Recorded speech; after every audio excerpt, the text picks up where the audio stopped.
É justamente sobre isso que a gente destaca agora. Os líderes da Câmara mostraram insatisfação com o atraso justamente no pagamento das emendas impositivas pelo governo. O descontentamento dos parlamentares ocorre depois de uma decisão do ministro do STF, Flávio Dino, que cobrou do Congresso mais transparência na execução das verbas. Na manhã de hoje, Hugo Mota, que comanda a Câmara, reclamou do ritmo de liberação das emendas e negou que o atraso vai afetar de alguma forma os projetos de interesse do Palácio do Planalto no Congresso. Acompanhe. É importante registrar que nós tivemos um atraso na aprovação do orçamento desse ano. O orçamento só foi aprovado no final do mês de março e sancionado praticamente no final de abril. Então isso fez com que toda a execução ela fosse postergada. Então estamos sofrendo as consequências dessa aprovação tardia. E nós temos sim cobrado agilidade na execução, até porque o orçamento ele é impositivo em sua grande parte. É importante para o exercício parlamentar. As emendas elas são uma forma de se levar desenvolvimento, melhorias, infraestrutura para os lugares mais distantes do Brasil. Eu sou um defensor claro da atuação parlamentar no que diz respeito ao orçamento e tenho brigado muito para que essa execução ela possa ser agilizada dentro do possível e dentro do rigor da lei. É isso que nós temos feito, os parlamentares precisam sim executar, estamos praticamente no meio do ano e nenhuma emenda nossa chegou a ser empenhada ou paga. Então, eu tenho cobrado nesse sentido, mas sem fazer condicionantes, até porque, até aqui, até esse momento, o Congresso foi extremamente colaborativo e correto com aquilo que chegou do governo. Bom, é a fala do presidente da Câmara, Hugo Mota, sobre as emendas, fazendo essa crítica em relação à liberação dos recursos. Começa esse giro pelo Rafael Paiva. Rafael, é interessante que o Supremo está há muito tempo no encalço do Congresso Nacional em relação às emendas. Essa polêmica vem desde o ano passado, pelo menos, e agora vem essa reclamação do presidente da Câmara. Bom, eu sou um grande crítico do STF, normalmente, mas nesse ponto, Thiago, eu tenho que dar razão para o Supremo. E eu vou ser até um pouco mais rigoroso aqui. Eu acho que a forma como se instituíram essas emendas, e até vendo a declaração do Hugo Mota aqui na Sonora, me parece muito um mensalão institucionalizado. Ou seja, quando o governo quer liberar, libera as emendas, libera o dinheiro, parece que é um fluxo de dinheiro. Libera, a Câmara, o Congresso fica manso. Não libera, vamos endurecer. Então, isso é institucionalizado. Ou seja, quando o dinheiro entra, a aprovação sai. Quando o dinheiro não entra, a aprovação não sai.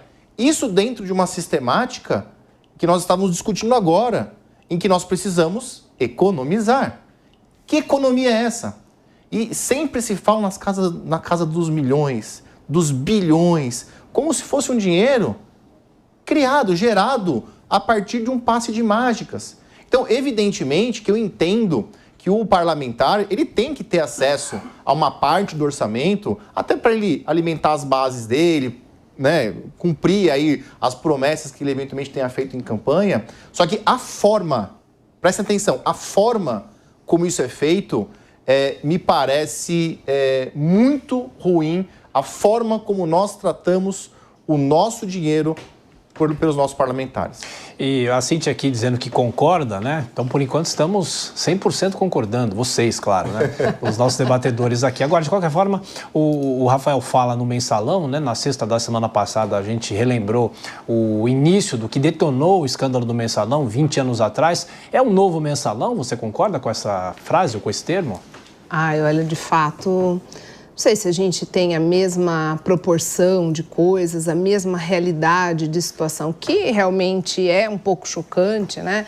Como o Rafael disse, eu também, em muitas coisas não concordo com a postura do Supremo, mas nesse ponto concordo completamente com o papel que o ministro Dino vem exercendo. É preciso, sim, exigir-se a transparência, sob pena de que talvez a gente descubra, embaixo de tudo isso, um escândalo que beire aí a similitude do mensalão.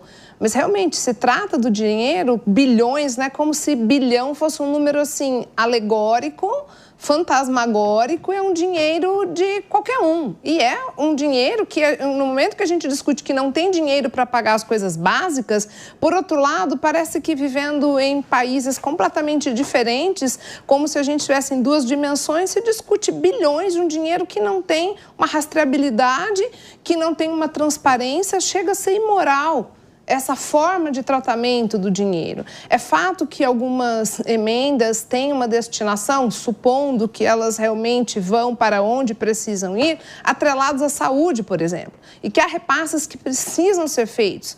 Há hospitais, há determinados recursos que, se não passarem, eles estão na última linha das coisas, massacrando as pessoas que estão dependendo desses recursos. Quem trabalha nos hospitais públicos, quem nas pequenas cidades onde não chega muitas vezes os recursos que a gente tem numa cidade como São Paulo, realmente está lá na ponta, acaba sofrendo, né? Muitas vezes um município está precisando daquele repasse. Então, de fato, a gente precisa avaliar. A forma está errada. Não quero dizer aqui que toda destinação está equivocada, mas a forma como trata esse dinheiro como uma moeda de troca, do tipo, quando o dinheiro solta para vocês tranquilo, fica todo mundo manso, quando não solta as pessoas se insurgem, é realmente, no mínimo, questionável. E respondendo a sua pergunta, hoje não sei, não posso ser leviana, mas talvez o futuro diga, né, quando a gente desvendar, tirar o véu que encobre tudo isso, que talvez possa se chegar aí a uma descoberta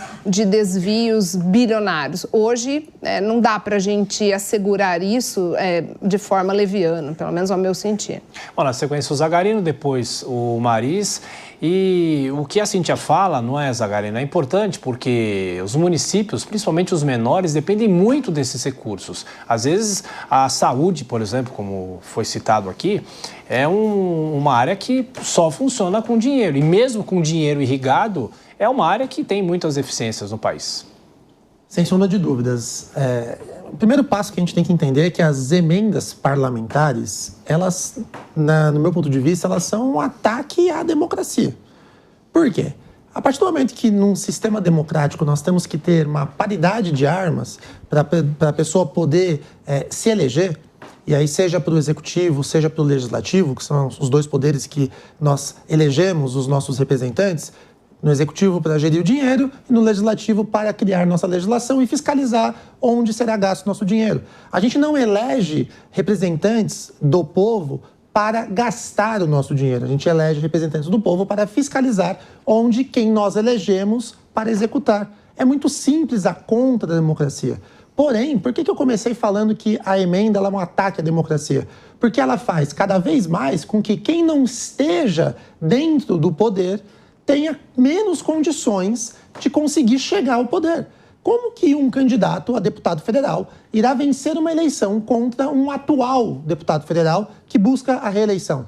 É praticamente impossível, porque ele jorra toda a sua base eleitoral, ele irriga ela com milhões e milhões de reais por ano. Esse é um ponto em relação à emenda. Agora, a emenda existe, vamos para a realidade. O que é feito com essa emenda? Que é o que a gente está discutindo agora. Muitos deputados, eles se aproveitaram, e senadores, da forma que foi feito isso para substituir o que realmente, eu concordo com o Rafael, existia um modo obscuro de você conseguir a aprovação do Congresso. E aí eles criaram as emendas. Corrigiu esse problema? Você repara, o Congresso ele vai se ajustando sempre em prol de benefício próprio. Ninguém está falando do povo aqui, mas as emendas existem. A forma que elas são aplicadas hoje é aí que entra o STF e as medidas que vêm sendo tomadas pelo ministro Dino desde o final do ano passado, que é, olha, bloqueia enquanto não existir transparência. Aqui no estado de São Paulo, por exemplo, tem deputado que mandou emenda para Maranhão. Aí você fala, poxa, a emenda do deputado já nem deveria existir. Ela existe, então ele vai destinar para quem elegeu ele e que o representa, certo? No estado de São Paulo. Mas não, acabou enviando para outro estado.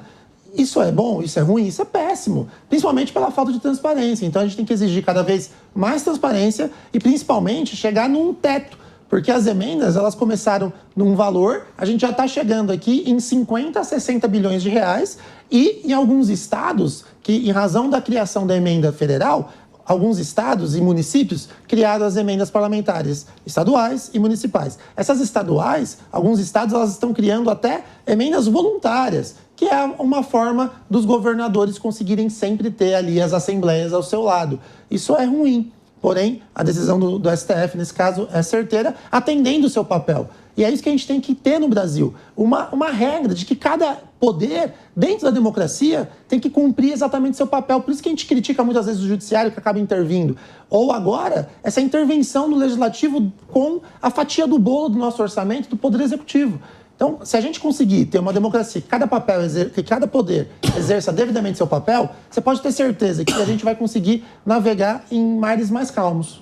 Ô Maris, você que falou sobre as emendas na nossa rodada passada, a minha dúvida é a seguinte: se fala hoje muito de um Congresso empoderado. Será que o Congresso não se curva, não abre as emendas, não é mais transparente só pelo fato de mostrar que tem poder, ou é porque talvez haja alguma irregularidade por trás? Bom ponto, mas eu quero deixar aqui uma pergunta. Será que é irregularidade ou será que foram doutrinados a isso? Será que a lei fala alguma coisa sobre essa não transparência? O Flávio Dino, para mim, foi extremamente assertivo quando se intrometeu nesse assunto e falou: olha, agora para libertar essas emendas, eu preciso da destinação dessas emendas. Para onde está indo essas emendas? Porque no Brasil, nós pregamos aqui principalmente a transparência, e nós tivemos uma bandeira política aqui de campanha em 2022 que falava sobre isso. O nosso governo será transparente em todas as suas questões. E agora o Flávio Dino vem e fala: olha, a questão das emendas tem que ser transparente. E é assertivo isso. Isso é muito bom a gente falar aqui, porque nós estamos sempre falando sobre política e trazendo as prerrogativas de um STF, de um governo. E quando há algo que tem que bater palmas, Tiago, a gente tem que de fato fazer isso. Mas deixa eu falar uma coisa sobre as emendas parlamentares. No Brasil virou uma festa essas emendas e, infelizmente, bons políticos acabam pagando pelos maus políticos, né? A boa administração acaba pagando pela má administração de alguns deputados ou aqueles que recebem isso. No Brasil, o estado que menos depende de emenda parlamentar é o Rio de Janeiro, com apenas, olha só, 9 de seus municípios dependem de emendas parlamentares. Agora, o Norte e o Nordeste, por exemplo, nós temos em Manaus 184 municípios, ou seja, 84,8% desse estado precisa das emendas parlamentares ou necessitam dessas emendas parlamentares. E aí eu tenho uma lista aqui com todas as capitais do país, com todos os estados do nosso país e cada cidade que depende disso. O que eu quero dizer com isso, para resumir? As emendas parlamentares, elas são constitucionais. Existe uma afinidade por isso. Existe uma finalidade para essas emendas parlamentares, que ao longo da história foi se corrompendo. E agora é hora de fechar as torneiras dessas emendas parlamentares e pegar esse dinheiro e talvez gastar em outros lugares. Ou, de fato, ser muito mais acirrado e assertivo e levar esse dinheiro direto para os municípios, fiscalizando, de fato, para onde esse dinheiro está indo. Pois é, Cíntia, falaram aqui sobre as cidades que necessitam desses recursos, né? Mas o próprio parlamentar que tenta a reeleição, ele consegue irrigar o dinheiro, mas também muitos prefeitos conseguem a reeleição por causa do dinheiro que vem. A política está atrás, obviamente, de tudo, mas é preciso pensar nas necessidades da população. Isso, muitas vezes, os parlamentares ou os políticos, de uma certa forma, não pensam, né? Infelizmente, embora a gente não possa generalizar, claro, né? Embora a gente não possa generalizar, a gente tem, de fato, sempre o interesse público em terceiro, quarto lugar. Nós temos um sistema eleitoral que não é de hoje, isso não é uma crítica que estou fazendo ao atual governo, isso é praticamente institucionalizado no nosso país, em que nós vivemos uma política que vive à base de recursos que se liberam. Então, não sei se historicamente a gente consegue fazer essa virada de chave. Eu costumo muitas vezes criticar o atual governo, mas a gente também não pode ser extremamente polarizado ao ponto de colocar todas as culpas históricas em cima de quem está na situação, quando isso é uma coisa que já está arraigada no nosso sistema político e no nosso sistema eleitoral. É preciso, acima de tudo, que a gente minimamente fiscalize o destino do dinheiro. Se o dinheiro tiver destinação previsão orçamentária correta, se tiver transparência, isso já é o começo para que a gente possa modificar uma mentalidade de coisas. Enquanto isso fica embaixo de uma cortina de fumaça, enquanto isso fica numa caixa preta que ninguém sabe para onde vai e quanto vai, é muito mais fácil que o dinheiro vire moeda de troca, que a gente tenha uma política de cabresto, em que tudo isso seja apenas objeto de negociação. O Brasil é um país continental, realmente não é fácil fazer esse controle, mas tem que começar de algum lugar. O que me incomoda é que nunca se começa. Apenas se discute e a gente rodopia. Ficamos todos tontos, cada vez olhando para um escândalo novo e nunca saímos do lugar. Se algo realmente não for feito para mostrar a vontade de se modificar alguma coisa, a gente estabelecer realmente não só uma política fiscal que determine de onde o dinheiro sai, para onde ele vai, os bons políticos vão poder fazer aquilo que eles são vocacionados a fazer. E os maus políticos vão parar na cadeia, simples assim. Rafael, essa fala da Cíntia me lembra recentemente um artigo que eu acabei lendo, sobre a qualidade dos políticos. É claro que tudo isso é muito genérico, é muito difícil talvez saber lá na ponta se isso ia mudar, mas os defensores do voto distrital, por exemplo, acham que a qualidade dos políticos pode melhorar e, consequentemente, tendo políticos melhores, aí teremos talvez mais transparência ou não necessariamente. Bom, a questão do voto distrital, ela sempre volta à tona aqui no país. O que eu penso é o seguinte: o parlamentar, ele não vem de outro país. O parlamentar não vem de outro planeta. O parlamentar é fruto da nossa sociedade. E aqui eu tenho uma resposta um pouco pessimista. Enquanto nós não tivermos uma mudança muito grande na nossa sociedade, me parece que teremos muita dificuldade em elegermos bons parlamentares. Porque o parlamentar, ele nada mais é do que alguém que sai do nosso próprio povo. Evidentemente que dentro do povo brasileiro existem melhores e piores escolhas. E nós sempre fazemos as piores escolhas, pelo menos na maior parte das vezes. E sobre o voto distrital, Tiago, eu acho que vale a pena a gente tentar. Porque o que me parece muito claro são duas coisas. O sistema atual é problemático. 2, por mais que não seja a solução, e parece que no Brasil nós estamos sempre buscando uma solução mágica para tudo. O voto distrital não é essa solução mágica. Mas eu acho que vale a pena a gente tentar. Para pelo menos a gente, sei lá, acho que falta uma balançada no Brasil, uma coisa assim. A gente precisa viver alguma coisa diferente, porque do jeito que está, é aquilo que nós já debatemos aqui.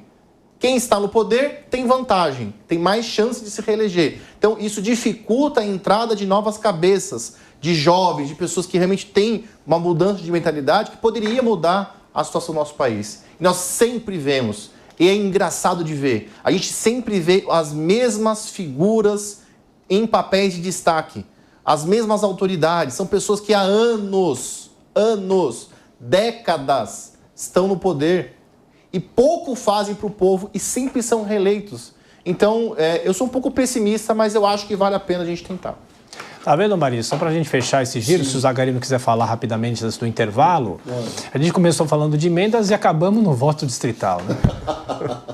Pois é, né? Um bom ligamento esse. Mas eu quero voltar à pergunta que você me fez, Thiago, porque a palavra que eu estava buscando é natureza. Parece que é já na natureza do parlamentar pegar as emendas e barganhar, sabe? Você colocar numa mesa o quanto você tem e para quem você vai dirigir essas emendas. E o Flávio Dino vem agora falando, não, pera um pouquinho, a gente precisa de transparência em relação a isso. E é claro que vai causar, não só no Hugo Mota, mas em todos os deputados que fazem parte dessa casa, senadores e até quem recebe, todos que recebem as emendas, porque causa um desconforto. Como é que você muda a natureza de um navio que já estava em alto mar à deriva? É muito difícil. Vai causar desconforto não só nele, mas em todos os seus parlamentares. Bom, Zagarino, só para a gente fechar esse giro, um minutinho para você. Eu sei que o tema é bom, mas um minutinho, por favor. Eu já não sei até que ponto que a gente precisaria mudar o voto distrital ou ele ser regional nos moldes que é. Uma coisa eu tenho certeza, o que seria muito ruim é se aprovassem a PEC da unificação das eleições municipais com regionais. Isso, nós teríamos um problema muito grande porque são pautas muito distintas. A gente não pode, numa única eleição, permitir que a polarização oriunda da eleição do governo federal, ela atinja também os municípios, porque são nos municípios que as pessoas vivem, então as pautas são completamente distintas. É por isso que é importante manter eleições separadas a cada 2 anos. Isso acaba também tendo um impacto no orçamento, na questão das obras, licitação, mas eu acredito que a democracia, ela não é a perfeição, mas ela é ainda o que nós temos de melhor hoje. E talvez mudanças repentinas só para tentar ver se funciona não seria o caso. Eu não sou a favor ainda do voto distrital, eu sou a favor que nós tenhamos um mínimo necessário para eleger os nossos representantes. Um nível superior, uma formação política adequada, porque aí sim isso gera um prejuízo muito grande. Dificilmente eles sabem o que estão fazendo. E é desesperador. É a mesma coisa que fazer uma cirurgia com um médico que não é médico, que não sabe te operar. Você vai fazer? Você não vai. É simples assim.